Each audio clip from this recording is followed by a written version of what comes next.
Councilwoman Norris? Yes. Councilman Creighton? Yes. Councilman Wareheim? Yes. Councilman McCarthy? Yes. Supervisor Vincent? Yes. Michelle Gary wishes to be heard.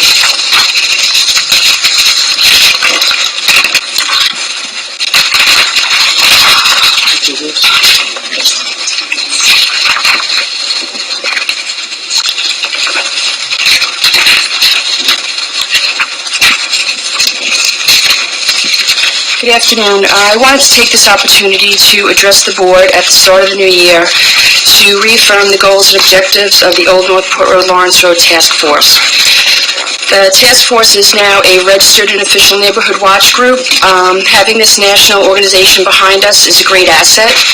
Most people think of the neighborhood watch as a way to combat crime in a neighborhood, but over the years the organization has actually changed and expanded its role to deal with residents and neighborhoods that are negatively impacted by business and industry, so it's a perfect fit for our group. And just for the benefit of Ms. North, the new town board member, I'd just like to recap who we are and what we're all about.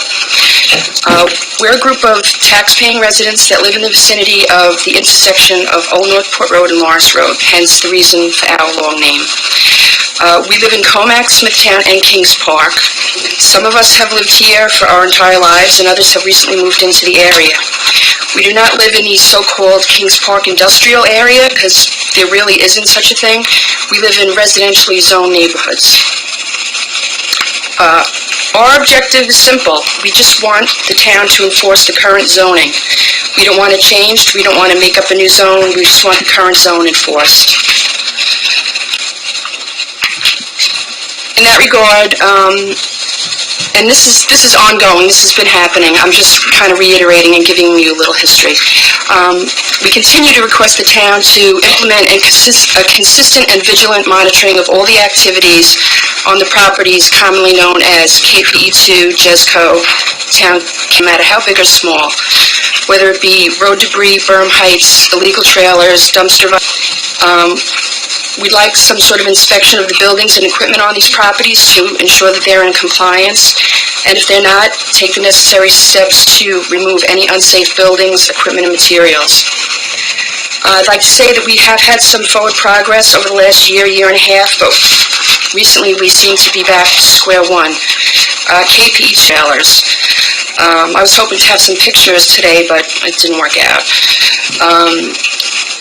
It's a clear violation of the temporary restraining order. I don't know how the town is monitoring these things, but, you know, on a daily basis, there's stuff going on there that shouldn't be happening.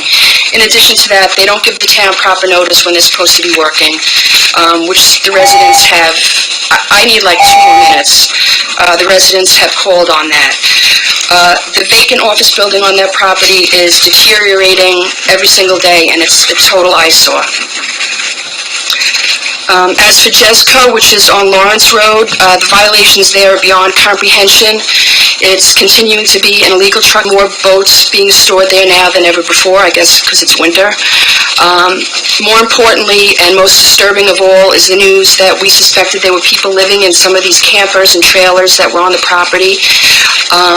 And that has actually proven to be true, and one of the people that are living in one of the trailers on that property is actually a registered sex offender.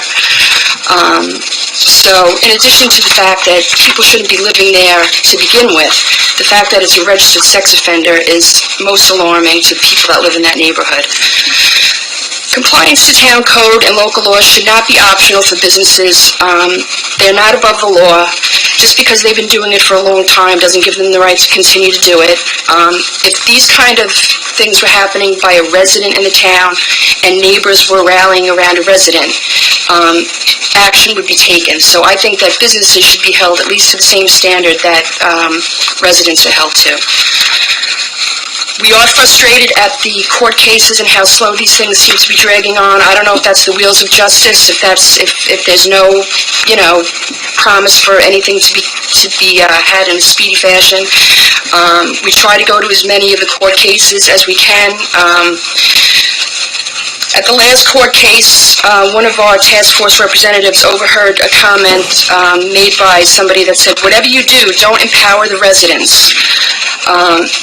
And that's really disturbing to me personally and to anybody who would be in a position where they would be advocating for the people to... Mrs. Gary, you've been way over the time. All right. I want to direct Mrs. Zolo, the question she referred to about the continuing use on KPI and possible disregard of the injunction. Do you have any news to report on that?